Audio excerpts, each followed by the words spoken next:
SIT విచారణపై మాకు నమ్మకం లేదంటున్న మాజీ మంత్రి రోజా.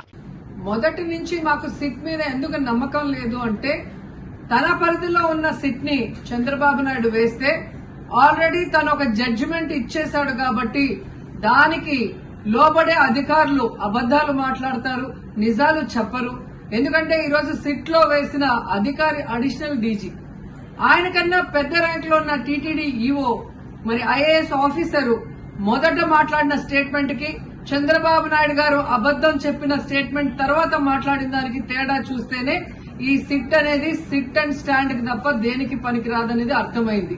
అందుకే మేము మొదటి నుంచి అడిగాము, సుప్రీంకోర్టులో విచారణ జరగాలి, సిబిఐకి డైరెక్షన్ ఇచ్చి విచారిస్తే ఖచ్చితంగా మత కల్లోలాలు సృష్టించాలనుకున్న చంద్రబాబు నాయుడు అనుకో అందరికీ కూడా బుద్ధి చెప్పే అవకాశం దొరుకుతుందని. సో ఈ రోజు విచారణ స్టార్ట్ అయింది. దీన్ని సిబిఐకి అప్పచెప్పి సిట్టింగ్ జడ్జి పర్యవేక్షణలో మరి విచారణ జరిగితే ఖచ్చితంగా హిందువుల మనోభిప్రాయాల్ని గౌరవించిన వాళ్ళం అవుతాం, పునరుద్ధరించిన వాళ్ళం అవుతాం.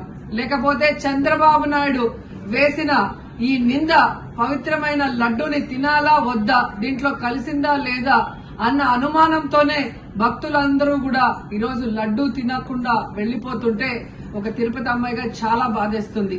ఈ రోజే అలగర్ కోయిల్ మదురై దగ్గర మరి దక్షిణ తిరుమల చాలా పవిత్రమైన టెంపుల్, ఇక్కడ భగవంతుడిని కోరుకున్నాను. ఖచ్చితంగా సుప్రీంకోర్టు ఇన్వాల్వ్ అయి ఈ కేసుని విచారించాలి. తప్పు చేసిన వాళ్ళని, అలాగే అంటే తప్పుడు స్టేట్మెంట్ ఇచ్చిన వాళ్ళందరూ ఎంత పెద్ద పొజిషన్ లో ఉన్నా కూడా వాళ్ళని శిక్షించాలి అని భగవంతుడిని కోరుకున్నాను, సుప్రీంకోర్టుని కోరుకుంటున్నాను.